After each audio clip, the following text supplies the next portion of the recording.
Qué bárbaro. Fíjate que te voy a contactar con una persona. Bueno, yo te digo. ¿Qué tal? Estamos en Inocuo TV transmitiendo desde la ciudad de Guadalajara, que se transmite este programa que es del sector hortofrutícola todos los jueves en punto de las 10 de la mañana, de 10 a 11, para que ustedes nos estén checando y obtengan información de calidad referente, como les comentaba, al sector hortofrutícola. Asimismo, nosotros tenemos una página de internet que es www.inocuo.tv, en el cual ustedes pueden consultar más información, ver nuestros programas anteriores y también pueden estar al pendiente de más noticias referente a este sector. Y no solamente al sector hortofrutícola, sino que también tenemos información del sector pecuario, lo que es en este momento, y más adelante vamos a tener sobre lo que es orgánicos, insumos agrícolas, también sobre el sector acuícola y pesquero, así es que estén muy al pendiente de Inocuo TV y pues los invitamos a que nos vean a lo largo de esta hora en el cual nosotros somos un programa en vivo que estamos transmitiendo desde el ITESO, una universidad que está aquí mismo en la ciudad de Guadalajara.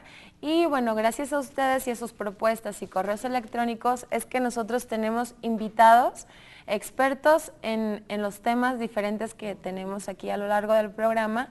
Y también nosotros contamos con un chat que es en vivo, para que también nos puedan expresar sus dudas o comentarios y nosotros aquí pues preguntárselos al experto.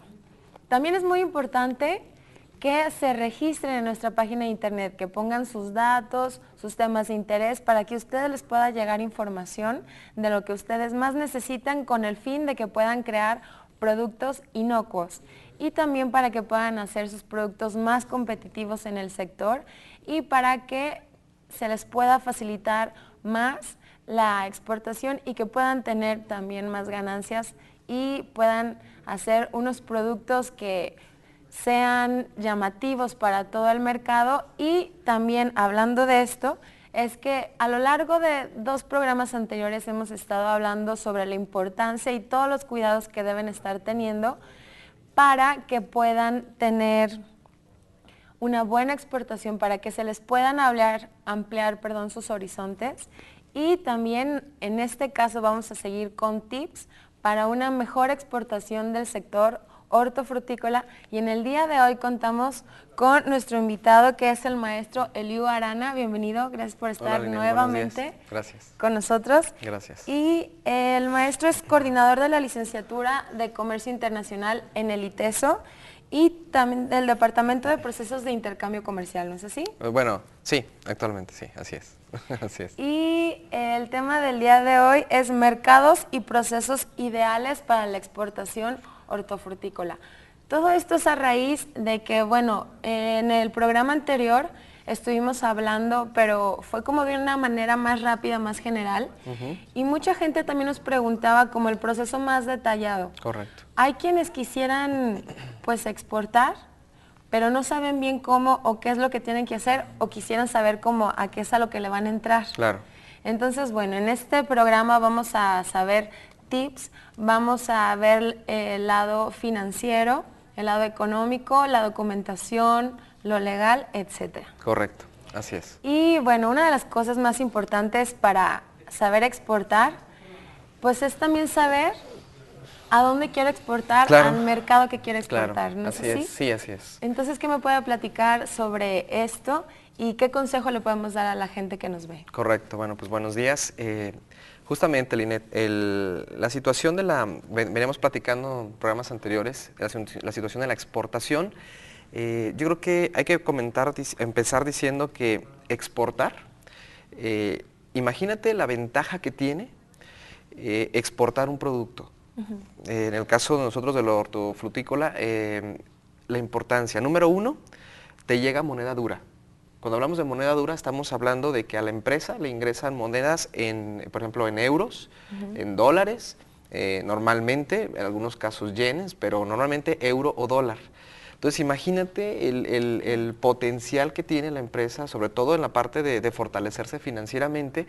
Si yo estoy pagando mis insumos y pagando en México en pesos y estoy vendiendo y cobrando en euros, por ejemplo, ¿no? Por cada euro que yo vendo, recibo 20. O sea, casi 20 pesos, ¿no? Entonces, bueno, tú has estado en Europa y sabes la diferencia que hay, o sea, lo que significa el tipo de cambio, ¿no? Entonces, número 1, la gran ventaja de exportar es ingreso de moneda dura.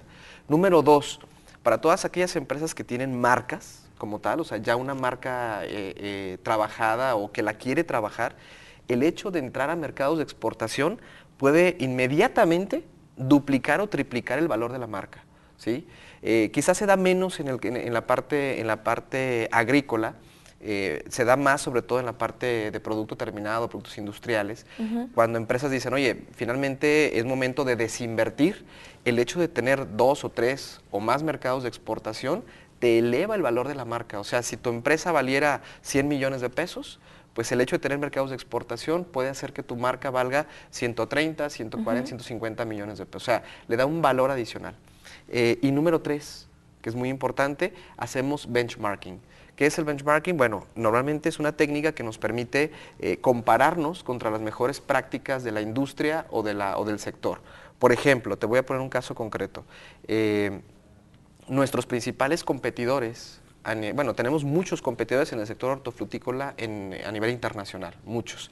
Pero hablando de América Latina, por ejemplo, quienes están haciendo muy bien las cosas, Costa Rica, por ejemplo, es impresionante lo que están haciendo en Costa Rica en términos de participación a nivel internacional con un montón de productos del campo que están mandando por todos lados del mundo, ¿sí? Brasil, Perú, están mandando mucho producto agrícola, particularmente hortofrutícola, y nos están ganando, nos están ganando. Entonces de repente llegas a lugares en Europa, por ejemplo, a centros de distribución grandes, y te empiezas a ver cajas, y empiezas a ver donde dice hecho o producido en Costa Rica, producido en Brasil, no sé cuánto, o sea, aguacate peruano, papaya que va de Costa Rica, o sea, un montón de productos que van de otros mercados. Entonces, vamos, lo están haciendo muy bien. Y también exportar nos sirve compararnos también contra los mejores, ¿no? Entonces, de entrada hay que puntualizar que ahí empieza la exportación, ¿sí? ¿Y cuáles son los factores comerciales a considerar? Ok, hay una serie de pasos, ¿sí? El que tiene ganas de exportar puede recibir un enorme beneficio económico, eso es un hecho. Probablemente cuando empieza a exportar todo el mundo dice, ah, qué pesado es hacer esto, pero ya que empiezas a ver los beneficios económicos en la empresa y empiezas a ver tus cuentas bancarias con dólares o con euros, dices, valió la pena. Pero hay una serie de pasos, ¿no? Me parece que lo primero, el primer aspecto fundamental es definir tu oferta exportable. Ese es el primer punto. ¿A qué le llamamos oferta exportable? Es una pequeña ecuación matemática bien sencilla. La oferta exportable es lo que tiene la empresa para poder abastecer mercados internacionales, quitando o restando de esa producción lo que tiene que vender en el mercado local. Si yo, por ejemplo, soy un productor de aguacate, ¿sí? Y produzco, voy a poner un ejemplo, 10 toneladas y vendo 5 toneladas en el mercado nacional, en México, pues mi oferta exportable son 5. ¿Sí? O sea, yo puedo ofertar hasta 5 toneladas allá afuera. Entonces, lo primero, ahí empieza, definiendo que tienes capacidad. Particularmente en este sector, obviamente el volumen es muy importante. ¿Sí? Tuvimos ahorita el caso, por ejemplo, en unos ejercicios que estuvimos haciendo, reales, tuvimos el caso de un comprador en Suecia, un comprador sueco que quería comprar varios productos hortofrutícolas, pero quería tarima. Estamos hablando, ahí mándame, no sé qué, estamos hablando de que a lo mucho compraría mensualmente 3.000, 4.000 kilogramos. Por cada producto que nos estaba pidiendo. Estábamos hablando de 6, 7 productos diferentes. Tú dirás, oye, pues qué bueno, ¿no? Y a veces no es tan bueno, quiero decir, porque las cantidades pequeñas en ese sector es muy complicado. Número uno, por ser cantidades muy pequeñas, tiene que ser mandada por avión, por ejemplo, ¿no? No lo puedes mandar por barco o por contenedor, tienes que mandarlo por avión porque es algo muy pequeñito, y si lo metes en un contenedor refrigerado, imagínate tú, en un contenedor es un refrigerador, y si yo traigo aguacate, traigo limón, traigo mango, traigo no sé qué, cada producto requiere un sistema de conservación diferente. Entonces, si a mí me exigen que el aguacate vaya en un grado de enfriamiento, por ejemplo, entre 3 y 6 o 7 grados centígrados, pero traigo otro producto que debe ir entre 11 y 15, pues uno de los dos va a tener problemas en el mismo contenedor. Por eso, nuevamente, se tiene que manejar volúmenes grandes, ¿sí? O sea, volúmenes y de un solo producto, claro. Porque entonces esta cadena fría, que le llamamos cadena fría, es muy delicada, es tremendamente delicada. Alguna vez tuvimos un caso, hace algunos años, de unos chícharos que se mandaron a Estados Unidos, bueno, producto como tal, que por un error recibió congelación en lugar de enfriamiento, y esto significó pues el que el producto no pudiera cumplir con las restricciones en aduana y fuera destruido, ¿sí? Entonces hay que tener mucho cuidado. Entonces ese es el primer punto. Y también, ¿cuáles serían los factores políticos que debe de considerar la persona que quiere exportar? Correcto. Entonces hay factores, dijimos, hay factores comerciales, hay factores económicos, hay factores políticos, etcétera. Entre los factores, estos factores políticos que pareciera que no, sí influyen. Por ejemplo, hay muchos mercados, o existen mercados que te están exigiendo o que están pidiendo este tipo de productos, pero que el riesgo de vender es alto. Ahorita quizá un poco menos, pero en su momento, por ejemplo, Venezuela fue un país con mucho riesgo para vender, altísimo riesgo para vender, porque por todo lo que estuvo sucediendo con la situación política, las nacionalizaciones que han estado a la orden del día, para que haya un importador pueda pagarte a ti, tiene literalmente que ir a hacer una fila, una cola, digamos, formarse para poder conseguir dólares y poderte pagar, porque es el gobierno el que te los pone ahí y te autoriza o no, y es un trámite complicado, hasta conseguir permisos. Entonces sí hay que considerar, hay mercados que son tremendamente riesgosos. En el comercio internacional los países se clasifican por riesgo, ¿sí? Y te los clasifican obviamente empresas internacionales del sector financiero.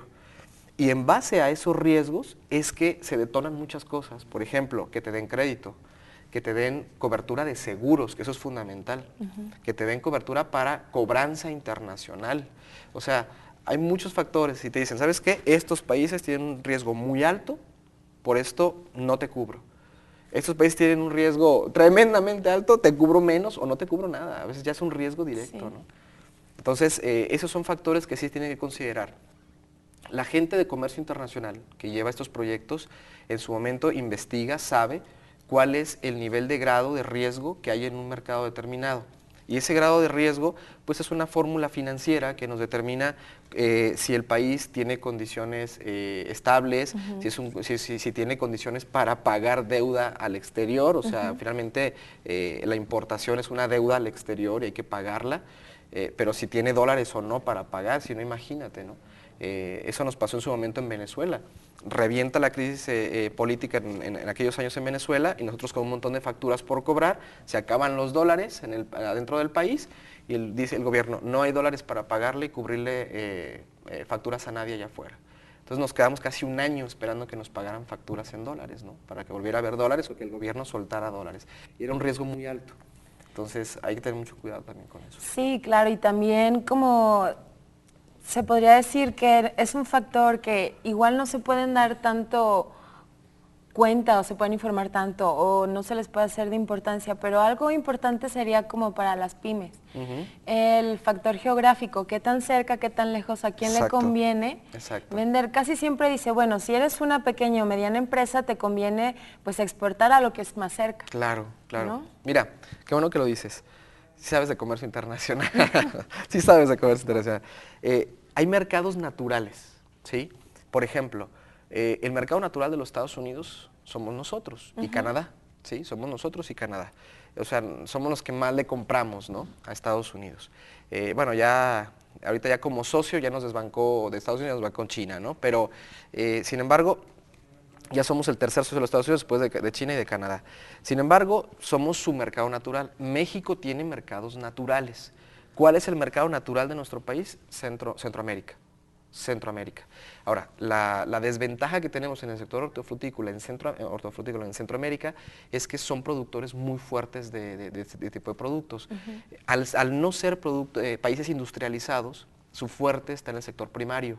¿Sí? Su fuerte está en producir artículos y bienes del sector agrícola, ¿sí? O agropecuario. Entonces, te decía, por ejemplo, el caso concreto de Costa Rica, ¿no? Es una potencia tremenda en la exportación hortofrutícola, es muy fuerte ¿Y tiene exportador. mucho tiempo Costa Rica estando No, fuerte? no, bueno, es un país, ya tendrá, yo creo que, es que esto tiene que ver mucho también con políticas públicas, ¿no? Quiero decir, también el país cómo está haciendo su trabajo, todos los sectores, el gobierno, los empresarios, los comercializadores, o sea, todo el sector, cómo está haciendo su trabajo. Y honestamente hay países que lo están haciendo mejor que nosotros, ¿sí? Son países más pequeños, por supuesto, ¿no? O sea, Costa Rica, a lo mejor con una población de 7 millones, a lo mejor lo que tiene Jalisco, ¿no? Pero están haciendo muy bien las cosas, están encontrando modelos de comercialización, el gobierno está financiando fuertemente y apoyando para que tengan las certificaciones que en el programa anterior estuvimos comentando, entonces lo están haciendo mejor. Yo creo que ahí es donde nuestro país se ha visto rezagado. Por un lado, gobierno trabajando un poquito ahí por su cuenta y con una cantidad de cuestiones burocráticas muy fuertes. Los empresarios en este sector como que a veces no lo ven como un gasto y no como una inversión. Claro. Y los comercializadores que se quieren ganar un dineral, ¿sí? Nos acaba de pasar ahorita un caso con aguacate michoacano hacia España, en donde, nada más para que tengas una idea, se mandó una propuesta de un precio determinado puesto en el puerto de Valencia, en España, y esa propuesta que se envió, sabiendo y habiéndoles dicho, no quisieron pues bajar un poquito ese esquema de utilidades, y estábamos un 250% arriba de lo que tendríamos que haber vendido, o sea, muy caros, ¿no? Sí. Muy caros. Entonces, como que es toda una cadena, ¿no? Pero los mercados naturales de nosotros es Centro y Sudamérica. Ahora, insisto, pero Centroamérica en este tipo de productos es un competidor muy fuerte. El Salvador, Nicaragua, Costa Rica, Panamá, son productores muy fuertes del sector primario y también son exportadores fuertes. Sin embargo, dando otro brinquito, está Sudamérica. Lo comentábamos en la sesión anterior, el programa pasado, ¿no? Mientras que en un lugar tenemos un clima determinado, en otro está otro, entonces nos permite complementar la producción. Y esa es una primera instancia. Y una segunda instancia, pues, porque además son mercados que a lo mejor tienen menos exigencias. Si yo quiero ir a Estados Unidos, o quiero ir a Europa, o a Japón, o Asia, Japón, Corea, que son los mercados que mejor pagan esto, o sea, te pagan muy bien, pero te exigen muchísimas restricciones, te ponen muchísimas restricciones. Las cumples y te va muy bien. El problema está en que no lo cumplas y no puedas entrar. Entonces hay que ir paso a paso, ¿no? ¿Cómo qué restricciones ponen este tipo de mercados? Pues mira, lo comentábamos en la sesión pasada, sobre todo certificaciones de inocuidad, ¿no? Bueno, somos un canal especializado en todo ello y ya se ha estado comentando que hay una cantidad de certificaciones muy particulares y esas certificaciones implican tiempo e implican recursos. Claro. Muchas veces el recurso se puede obtener por medio de financiamiento y de fondos, pero siempre hay que invertir, decíamos en la sesión anterior. El problema está que a veces lo ven como un gasto y no se ve como una inversión, ¿no? Ese es el problema. Y en cuanto algo más que nos haya hecho falta que necesite saber el productor sobre el mercado al que quiere exportar antes de pasar a lo que son los procesos operativos. Sí. Mira, lo primero que tenemos que hacer era la oferta exportable. Ahora, lo segundo que tenemos que saber es, ¿cuento con certificaciones para mercados de alto valor? Estados Unidos, Europa, parte de Asia. Si la respuesta es sí, entonces hay que enfocarnos directamente a buscar la comercialización en esos mercados. Si la respuesta es no, no tengo, habrá que buscar mercados que tengan menos exigencia para poder empezar a tener algunas experiencias exportadoras, ¿sí? Y ahí en este punto de definir, tenga o no tenga certificación, de definir a qué mercado voy, todo depende también de la demanda que tengamos. Hay que investigar la demanda, ¿no? Hay que investigar la demanda. Y hay muchas maneras de hacerlo. Quien está al frente de un proyecto de esas características, lo primero que hace es determinar, ¿sabes qué? Si tenemos demanda, no tenemos demanda. Por ejemplo, pareciera que todos nuestros productos van a ser muy bien aceptados, pues no es cierto. No todos los productos ni son conocidos ni son aceptados, ¿no? Por ejemplo, el limón persa que conocemos, el limoncito verde, que todo el mundo probamos, y más en esta temporada de invierno, pues es un producto no tan conocido en una parte de Europa, por ejemplo, ¿no? Ellos le llaman, el limón para ellos es como una especie de... Lima, ¿no? Como una lima, ¿no? Y la lima parece limón, pero es un limón amarillo, como agrio, etcétera. Sí. Entonces, hay cosas que todavía hay que ajustar, ¿no? Hay que ajustar en términos de ir introduciéndose al mercado, irse metiendo. Claro. Pero yo te garantizo, productos como aguacate, papaya, sandía, limón en algunas cuestiones, limón, ¿qué más nos han solicitado? Fundamentalmente, guayaba, ¿sí? Estos 5 productos que acabo de mencionar, hemos encontrado una cantidad de demanda muy fuerte en Europa, por ejemplo, muy fuerte, ¿sí? Entonces, Pues bueno, esto... Sí. Qué bueno que nos dices eso para aquellos productores que están, pues que tienen estos productos, pues que luego se pongan las pilas. Claro. Y se den cuenta. También es importante decirles que para poder conocer su mercado, pues que igual como comentas, puede ser un gasto, pero que asistan a las ferias, a Claro. las expos que se hacen. Claro. Y esa es otra manera también de poder conocer lo cultural, lo social. Correcto. Como dices, la demanda de las personas, qué Así es lo es. que se está vendiendo ahí, precios. Eso también es muy importante. Fundamental, fundamental. Las expos a nivel internacional, que se hacen en muchos lugares del mundo, tú vas a encontrar, por ejemplo, en Japón, en Alemania, de las expos más importantes a nivel de alimentos, ¿no? Ya China empezará a hacerlo, porque además hay que surtir China y es tremendo, ¿no? Sí. Viene una feria, acaba de pasar una feria muy importante que es la de Anuga en Alemania, viene una feria muy importante también en ese sector en Rusia en febrero, que es muy importante, y normalmente el país, o sea, a través de ProMéxico, Secretaría de Economía o algunos gobiernos locales, estatales, montan pabellones. Es importante estar, ¿no? En esos pabellones de una u otra manera. Pero fíjate que ahorita esto me lleva, que acabas de mencionar, Linet, me lleva a un punto que es muy importante. ¿Sabes realmente por qué muchas experiencias en este sector, en la hortofrutícola, terminan en un fracaso rotundo? Porque lo quieren hacer solos. Cuando el productor quiere hacerlo solo. Claro. No, yo me voy solo y voy a vender mi mango y voy a vender mi... No, espérame, es que estos mercados requieren una estructura, requiere mucha organización, además requiere ser muy constante en calidad, o sea, muy estandarizado en tu calidad, tus procesos, tu logística, etcétera. Entonces, cuando uno solo se va y empieza a tocar puertas, siempre es muy complicado.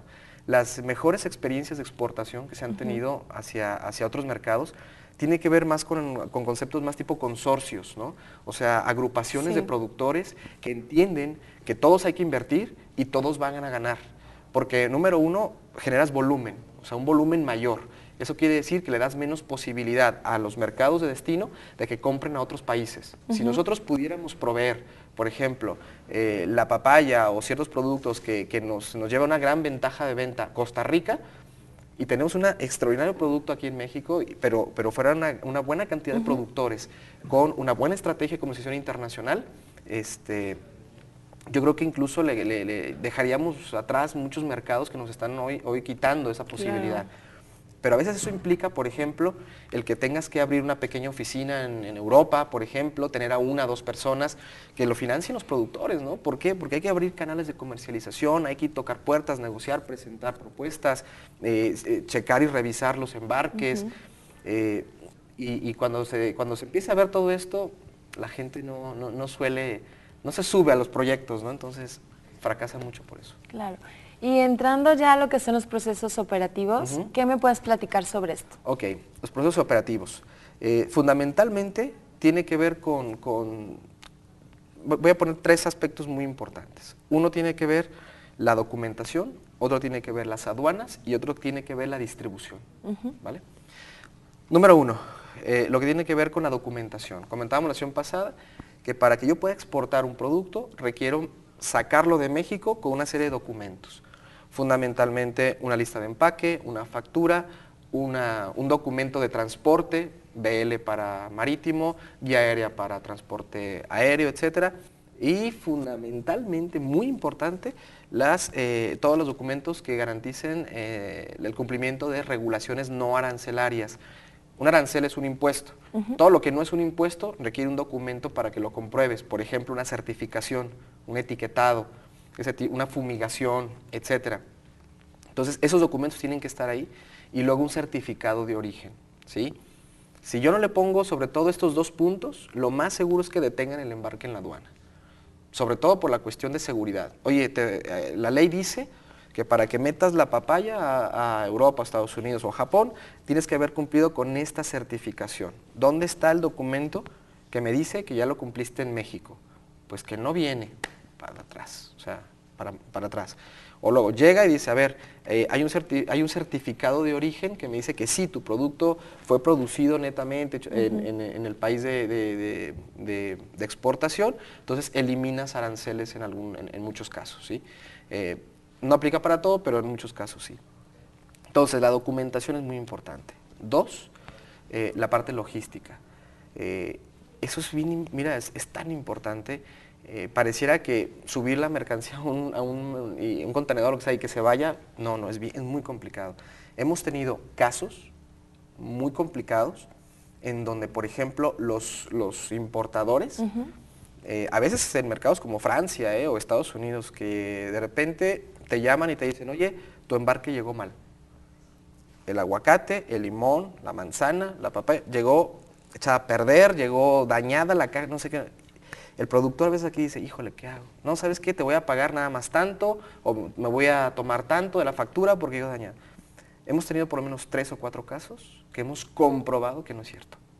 ¿Sí? Y en ese caso, ¿qué es lo que tienen que hacer? No, pues que se ha comprobado en el sentido de que vas y dices, a ver, enséñame el daño. Uy, Dios mío, no era... Sí, se dañó una cajita o 2, pero hombre, mandaste un contenedor. Mandaste un contenedor de casi 21 toneladas, ¿no? Y probablemente te lleguen 300 kilos mal o 200 kilos mal, pero no 21,000 kilos, ¿no? Claro. Y te dicen, es que no te voy a pagar, o te voy a pagar nada más tanto porque llegó mal. Y hemos tenido casos en donde le toman fotografías a una tarima, un producto dañado de diferentes ángulos en diferentes lugares para que pareciera... ¿Manipulan? Sí, hay de todo, como hay gente muy honesta, ¿no? Entonces, esta parte logística es importante. También ha habido casos en que sí es verdad. Llegas y dices, ¿qué pasó aquí?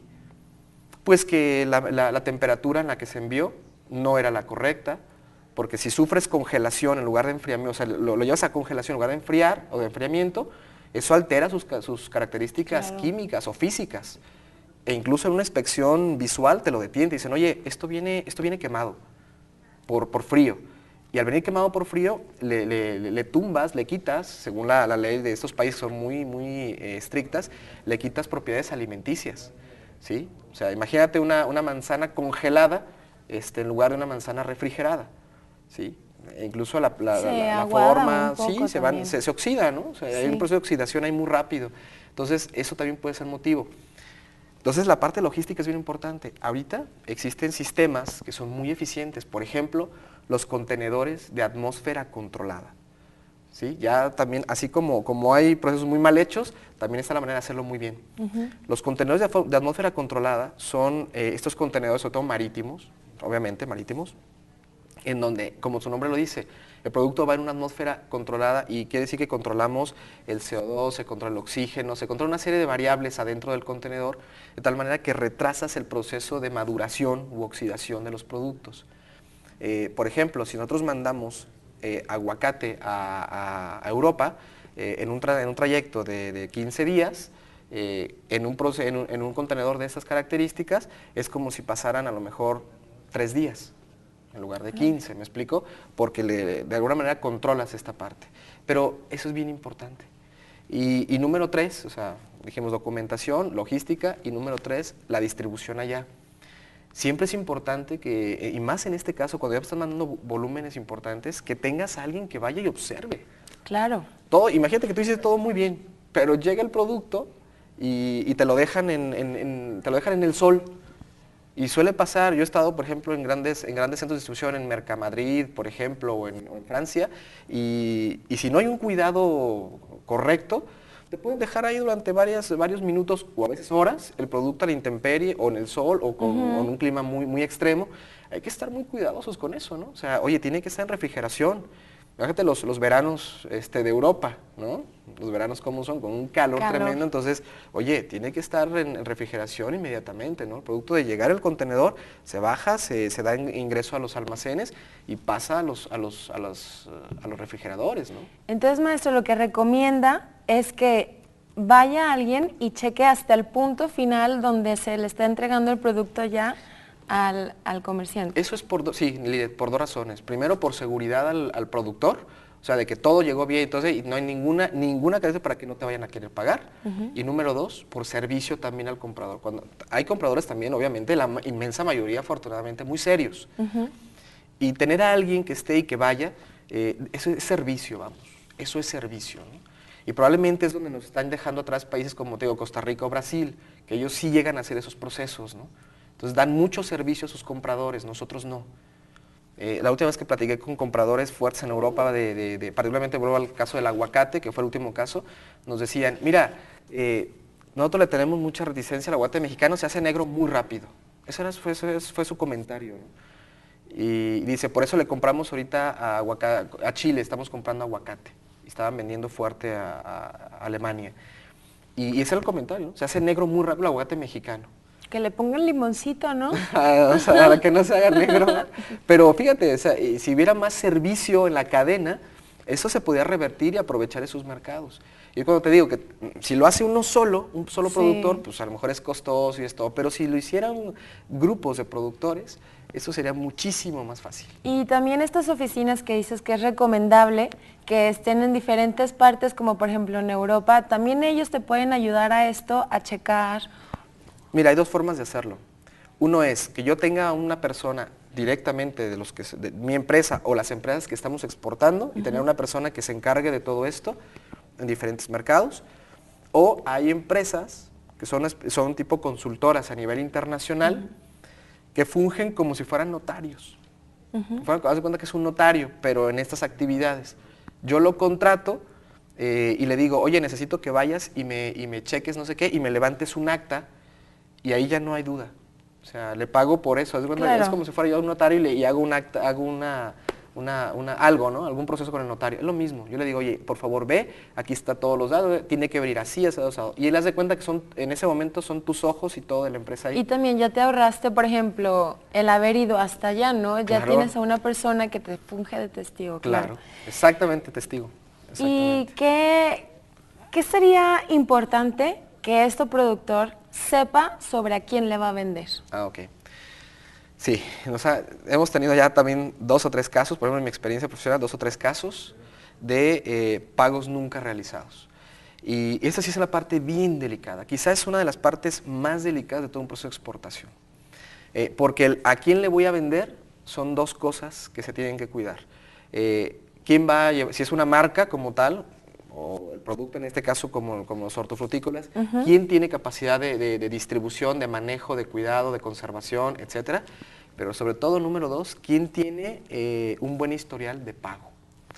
Mira, en este tipo de cosas normalmente solía manejarse mucho el pago de contado, sobre todo en las primeras operaciones que garantizan a los productores, pero hay N cantidad de formas de pago. Y ese a quién le voy a vender es fundamental para tener la certeza de que me van a pagar. Claro.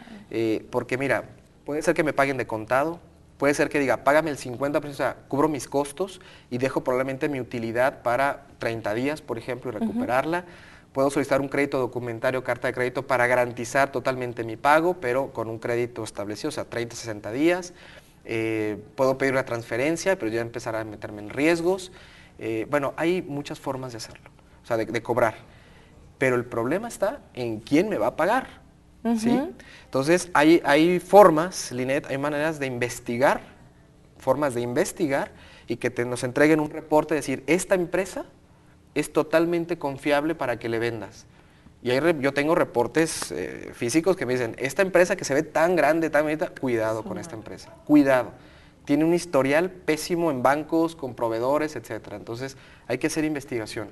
Esas investigaciones las podemos hacer, la puede hacer gente de la misma empresa, estando allá, oyendo, pero casi siempre es recomendable mejor subcontratar que te lo hagan, así como como este notario comercial, que te hagan esa investigación, no es caro además, Es muy barato además hacerlo, es muy barato. Entonces te lo pueden hacer y te dan un reporte diciéndote, esta empresa sí le puedes vender con toda confianza, ¿no? Y hace un momento estábamos hablando en cuanto a lo que era el proceso de la transportación. Platícame un poquito sobre esto y también cuál es el más viable o el más recomendable y más efectivo. Bueno, pues mira, obviamente depende a dónde vayamos, ¿no? El 80%, 85% del comercio, bueno, 87% para ser exactos, según cifras oficiales, de nuestro comercio internacional lo hacemos con Estados Unidos, ¿sí? Bueno, Norteamérica, Estados Unidos, Canadá. Incluso la parte hortofrutícola, una muy buena parte se destina a este mercado, a estos mercados. La logística que normalmente se maneja hacia allá es transporte carretero, ¿sí? Normalmente. Terrestre. Pero ya están muy avanzados pues, los sistemas. Mira, los sistemas logísticos ya son muy avanzados en la actualidad. Incluso hace más o menos como unos 15, 20 años era un problema. Era un problema porque tenías que meterte en muchas broncas porque había que mandar de aquí a no sé dónde, de ahí a no sé dónde, de ahí a no sé dónde y hacer transbordos y hacer no sé cuánto. Hoy ya con una sola llamada telefónica, un solo documento, puedes controlar que te entreguen en cualquier parte de Estados Unidos o Canadá, ¿no? Y es mucho más efectivo. Además, los sistemas hoy actuales, por ejemplo, en transporte terrestre, te encuentras en cantidad ya de avances, ¿no? Cajas refrigeradas, procesos de congelación, por ejemplo, equipos con amortiguación de aire, que esto siempre ayuda bastante. Hay una cantidad de cosas. Ahora, cuando vas a mercados obviamente más largos como Europa o Asia, pues lo recomendable es marítimo. Lo recomendable es marítimo. Y es verdad que el marítimo es porque cabe más producto y es el más barato. Sí, por supuesto. Sí, sí, claro. Lo que pasa es que por volumen siempre se cobra menos, ¿no? O sea, quiero decir, mientras más voy a mandar, pues obviamente el costo es menor. En un avión, por ejemplo, estamos hablando de que en un avión te voy a poner un ejemplo, ¿no? Te voy a poner un ejemplo. Mientras que en un barco puedes llevar, qué sé yo, entre 40 y a veces 60,000 toneladas de peso, que esto puede ser más de 1,000 contenedores en un solo barco. Un avión es como llevar 2 contenedores. Sí. Entonces imagínate la diferencia, ¿no? Y por ende también la diferencia de costo. Sin embargo, claro, si yo quiero poner un producto en Europa, probablemente me lleve entre 12, 15 días ponerlo en Europa por barco, mientras que en avión probablemente está en 2 o 3 días, ya está ya el producto, ¿no? Pero el costo también es muy alto, el costo es bastante alto en el avión. Y bueno, en cuanto a esto que estábamos hablando, que es muy importante, que tenemos que estar considerando para que estos productores que estén interesados en exportar estén muy atentos a estas recomendaciones. Y ahorita vamos a continuar con más recomendaciones todavía, pero por el momento les voy a platicar, amigos productores, que este programa llega gracias a ustedes a el patrocinio que nos otorga Ferkim, que es una empresa que ofrece una novedosa gama de fertilizantes, tanto orgánicos como minerales. Entonces, para todos aquellos que quieren saber más información sobre esto que es Ferkim, pueden pues consultar más información preguntándoles a través de su correo electrónico, que es fertilizantes@ferkim.com, que está saliendo en la pantalla.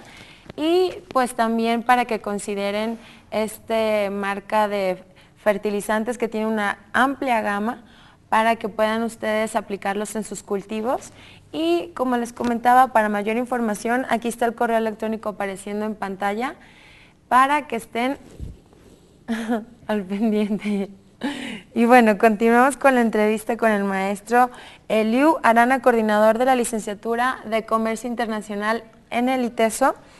Y bueno, estábamos hablando sobre la importancia que es la transportación de esos productos, pues por supuesto, ¿no? Si no se transporta, no se puede.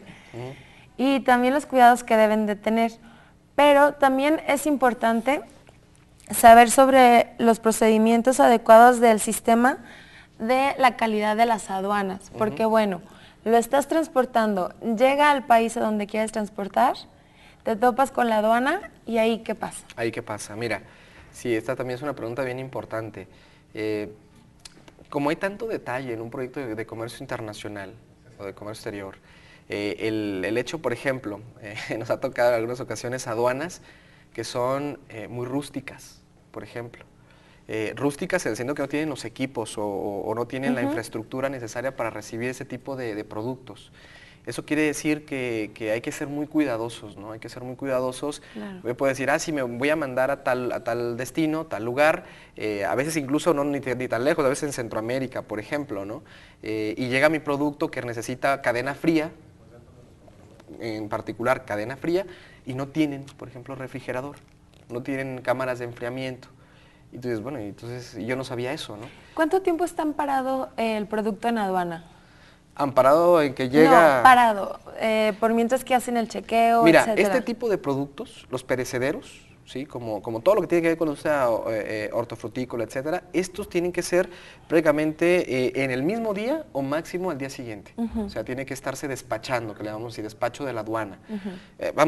Porque además la ley protege o trata de proteger a los consumidores de este tipo de productos que además son muy sensibles, ¿no? Imagínate un producto que puede llevar, a mí ya me tocó en alguna ocasión, no un producto hortofrutícola, pero nos tocó una contaminación fuerte con unas cajas que venían de Indonesia y nos contaminaron con unos ácaros que no conocíamos aquí y que fue un verdadero desastre aquí en la aduana, y fue aquí en Guadalajara, no se había fumigado correctamente o no se fumigó, no sé qué pasó, y tuvimos una infestación de unos animalitos que venían en el cartón, pero venían de allá, y no es un animalito, no es una plaga pues tan conocida aquí, y causaba unas ronchas tremendas en la piel y no sabíamos qué estaba pasando, bueno, venía en el embarque, ¿no? Entonces, imagínate, por esas cuestiones es que hay que ser muy cuidadosos y eso sí se tiene que aplaudir en términos de la legislación internacional, que tiene que aplaudirse el hecho de cuidar los procesos de inocuidad y de seguridad de los productos alimentarios. Entonces, sí es un problema que en una aduana no tenga infraestructura necesaria para hacerlo. Entonces, también el que está responsable de desarrollar el proyecto de exportación tiene que forzosamente checar también esto, ¿no? Porque, hombre, si es marítimo, vamos, no hay tanto problema en el sentido de que trae su contenedor y el contenedor tiene un sistema de refrigeración propio. Pero todos hay que estar supervisando, que esté en la temperatura correcta, son muchos detalles. Si mandas por aéreo, por ejemplo, ahí sí puedes tener muchos problemas en las aduanas aéreas, ¿no? Mucho problema. ¿Y qué pasa para aquellas personas que apenas les están haciendo esta inquietud de exportación? ¿Qué pasa? Por ejemplo, el productor, tiene su transporte, que es terrestre, por ejemplo, que va a Estados Unidos. Sí. Llegan a aduana, el transporte es por parte de este productor mexicano, pero llegando va a uno de los estados del norte, por decir Chicago. Entonces, el productor de Chicago tiene que mandar un transporte a aduana. Entonces, pasa eso de que por aquí es un transporte, por acá es otro, pero en caso de que pase algún riesgo de la aduana hasta llegar a aquel estado, pasa algún riesgo, como dices, de algún bichito o algo, ¿aquí qué pasa? ¿Es la culpa del productor? ¿El productor mexicano tiene que estar al pendiente hasta el final? ¿O dice, bueno, mi riesgo está aquí, mi problema terminó hasta que yo llegué a la aduana de Estados Unidos, a la frontera, o qué pasa? Mira, sí, esta parte de los riesgos, hay tres conceptos bien importantes en un proceso de comercio exterior. El riesgo, que tiene que ver con el seguro de las mercancías, las pérdidas por daño, los documentos que hay que entregar y el transporte que se tiene que elegir y lo que cuesta ese transporte. En las reglas internacionales, cuando tú vas a negociar con alguien en cualquier parte del mundo, con cualquier tipo de producto, hortofrutícola, industrial o el que sea, hay 13 términos internacionalmente aceptados, 13 términos de negociación que tienen que ver con el precio y los riesgos y los documentos. El más básico se llama ex-work, que es que yo te venda aquí. Por ejemplo, ven a mi huerta, aquí a Jalisco, a Colima, a Michoacán, llévate el producto, aquí te lo pongo, ¿sí? Y el más complejo de los 13 se llama DDP, o se le denomina DDP, que significa que yo, exportador, te lo pongo hasta tu bodega. Y en ese inter hay, pues te digo, del primero al último, en ese inter hay 11 más. Hay 11 términos que van avanzando, van avanzando, van avanzando. Normalmente, Linet, para los productores que tienen sobre todo mucha inquietud en Estados Unidos o Canadá como mercado fundamental, el término más usado para negociar se llama DAF, D-A-F, Delivery at Frontier, o sea, entrega en frontera. Quiere decir que yo lo subo a mi camión con las condiciones que tiene que ir, llega a la frontera de los Estados Unidos, ya sea cualquier aduana, en cualquier parte de las aduanas que tenemos fronterizas, cruza la aduana mexicana y ahí te la entrego a ti, ¿sí? En ese momento yo ya no tengo ninguna responsabilidad, te encargas tú, tu comprador. La cuestión está en que yo tenga que llevarlo hasta el lugar de destino, y como tenemos un problema ahorita que nuestros camiones no los dejan pasar a los Estados Unidos, o sea, el transporte mexicano no entra, pero el de ellos sí, entonces sí es un problema, ¿no? Porque ahí sí tienes que dejar la caja y tiene que ir un tractor o un camión americano, jalar y meterla, entonces puede ser un detallito más problemático. Quiero decir nada más y aclarar que al día de hoy, todo esto que estoy mencionando, que puede parecer, qué complicado, o sea, qué complejo, y ¿quién se anima con esto? Les voy a decir, eso estudiamos nosotros, pues, para eso nos dedicamos. Y estos procesos los hacemos sencillos, hay formas de hacerlos muy sencillos. Pero bueno, pues por eso existe la especialidad, la carrera como tal, entonces, claro. Pues es como, te digo, como un médico, ¿va? Que va a operar y ves tú, no sé, ves un día en una pared y dices, ¿dónde está el músculo y dónde está el nervio? Bueno, estudió para eso. Y luego dicen ellos, qué sencillo y qué fácil, es lo mismo, ¿no? Para nosotros es igual de sencillo o no, pero es desglosar este proceso, ¿no? Claro, y también, bueno, hablando de esto, de ahí se realiza el transporte multimodal, ¿no? Multimodal, correcto. ¿Me puedes platicar sobre esto también? Es otra opción. El transporte multimodal es un sistema logístico que lo que hace es utilizar más de un solo medio de transporte, ¿sí? Por ejemplo, si yo voy a mandar un producto hortofrutícola, no sé, mango, lo que sea, lo voy a mandar a Asia o a Europa, pues yo tengo que utilizar de mi huerta o de mi bodega, lo que sea, tengo que llevarlo en camión o en ferrocarril, el contenedor, lo tengo que llevar al puerto. En el puerto hay que subirlo, hacer todo el proceso, subirlo a un barco y mandarlo al puerto de destino. Allá hay que bajarlo y ponerlo en otro camión o en un ferrocarril para que llegue al... Sí. Entonces, todos estos procesos de transporte al día de hoy se pueden manejar con un solo documento. Aunque yo lo tenga que poner en Berlín, en Alemania, y lo mande por el puerto de Hamburgo, y vaya a subirse a un camión, luego a un barco, luego a un camión, luego a un tren, etcétera, yo con un solo papelito y un solo número controlo todo el proceso. Okay. Ese es un sistema multimodal, ¿sí? Que ya nos permite rastrear, controlar, tener rastreabilidad de todo el proceso de la logística. ¿Sí? ¿Y algún otro punto importante que nos haya hecho falta mencionar? Bueno, yo creo que los empaques y embalajes son fundamentales. Sí. Mira, hemos tenido muchos casos de productores que se han preparado muy bien y también hay que desarrollar un empaque y un envase especial.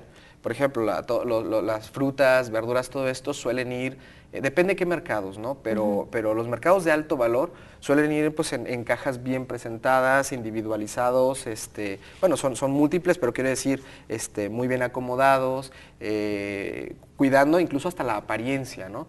Mercados como Japón, por ejemplo, que te paga de una manera altísimo el valor de los productos hortofrutícolas, te paga muy bien y la presentación que debes tener es extraordinariamente buena, ¿sí? El brillo, el color, se cuida mucho eso, incluso hay ciertos productos que para ser mandados a estos mercados se pulen, incluso se pulen con ciertos productos que son comestibles, esos se llegan a pulir para que tengan una presentación más bonita, mucho mejor, ¿no? Por ejemplo, para mandar a Japón muchas veces no mandas contenedor, los mandas por avión porque mandas menos, pero cobras muchísimo más, ¿no? Entonces sé que también hay que hacer eso porque no todos los empaques y embalajes, los materiales son aceptados en los mercados de destino. Hay materiales que tienen que ir fumigados o materiales como cartón que tienen que tener ciertas características para que pueda ser parte de un empaque que esté en contacto con un alimento, o sea, hay características técnicas que hay que cuidar. Claro, como también para los productos que son procesados tienen que tener que el valor nutricional, la información exacta, etcétera. Exactamente. Bueno, pues entonces, ahorita hablando sobre todos los requerimientos que se necesitan para poder exportar, una de ellas es pues obtener una certificación. Y para esto el CESAVEJAL está dando apoyo a aquellos productores que quieran obtenerla. Para mayor información pueden consultar su página de internet, que es www.cesavejal.org.mx, o bien mandar un correo a cesavejal@cesavejal.org.mx. Entonces ya saben, si quieren obtener una certificación oficial y necesitan pedir apoyo o ayuda, el CESAVEJAL está ahí para poderlos ayudar. Aquí están los datos en la pantalla, entonces apúntelos y ellos les van a poder ayudar. Y bueno, volviendo con el tema, algo que también es muy importante, pues saber las sanciones, ¿no? ¿Cuáles son las sanciones a las que se pueden enfrentar? Y pues sí, ¿a qué se van a enfrentar? Mira, yo creo que en el caso, por ejemplo, sobre todo Estados Unidos, la sesión pasada Silvia, la otra profesora del ITESO que vino a comentar un poquito de certificaciones, en Estados Unidos hay una sensibilidad, hay quien dice paranoia, tremenda, ¿no? Por la cuestión del bioterrorismo. Incluso a los productores tienen que tener un registro que le llama de la ley antibioterrorista. El hecho, por ejemplo, que tú mandes un producto y que, deja tú que no tengas el número, por ejemplo, no estés registrado, el hecho de mandarlo sin haber avisado previamente a las autoridades, te pone a ti, por ejemplo, una alerta como empresa. Y qué problema, ¿eh? Qué problema. Porque cuando te alertan como empresa, híjole, te limitan ya a exportar, entras a un proceso legal, hay que quitar esa alerta, hay que tener un abogado allá que empiece a trabajarla. Mira, a mí ya me tocaron 2 casos así, que es muy complicado, lento y costoso, ¿sí? Porque hay que quitarle la alerta a la empresa. Haz de cuenta que te dicen, cuidado con ¿no? Y ¡pum!, te ponen ahí un foco rojo. Sí. Bueno, no todos los mercados son iguales, pero uno de los graves problemas a los que como son productos tan delicados, tan delicados, yo creo que la mayor sanción a la que nos podemos enfrentar, y además la más común, es al embargo de la mercancía. A que te veten también, ¿no? Que te veten y deja tú, bueno, si no te veten, entonces la suerte de que no, pues que te embarguen tu mercancía. Y el embargo de una mercancía con estas características, pues como lo hemos dicho, ¿no? Por protección de la salud y del bienestar de la población, son productos que tienen que destruirse rápidamente. Los productos perecederos y los animales vivos tienen que ser destruidos, bueno, sacrificados en el caso de los animales y de productos hortofrutícolas u otros, tienen que ser destruidos. Entonces, esa es una de las sanciones más graves a las que te puedes hablar, más toda la parte legal, ¿no?, que te puedes meter en mercados como en Estados Unidos. Y bueno, algo recomendable también es que aseguren sus productos, ¿no? Totalmente. Aquí hay 2 elementos bien importantes: asegurar el producto contra daños y asegurar el pago. Hay dos en la parte de los seguros. El daño de la mercancía, ojo, siempre que tengamos que ejercer un seguro, ya tenemos una pérdida. Es como con el coche. Si tú vas en tu coche y ¡pum!, pegas o te pegan, es mejor tenerlo, pero no vas a recuperar el 100%. Es lo mismo en un producto. Es mejor tenerlo, pero cuando lo tengas que ejercer es porque, claro, hubo daños, pero el daño más grande, cuando hablamos de seguros, no es tener que ir a cobrar y todo esto, que además ya es un camino medio tortuoso, justificar y cobrar. A veces puede llevarte meses el que te pague un seguro, porque hay que ir a tomar fotografías, investigar dónde estuvo el problema, etc. Sí. El problema está en que ya no surtiste. Ese fue el principal problema. Pero ese se llama seguro contra daños, ¿sí? Y hay que ponerlo en el precio del producto. Eso ya va incluido, cuando yo doy el precio ya incluí todo. Y el otro es el seguro contra el no pago. Hay forma de garantizar que si tú no me quieres pagar el que me está comprando, hay un organismo que sí me va a pagar. Tengo que hacer un trámite para mí similar, o sea, una serie de cosas, me va a llevar algunos meses, pero sí voy a recuperar una muy buena parte del valor de mi factura o de mi costo. Y entonces son 2 sistemas, ¿no? Asegurar la mercancía contra daños y asegurarme contra no pago.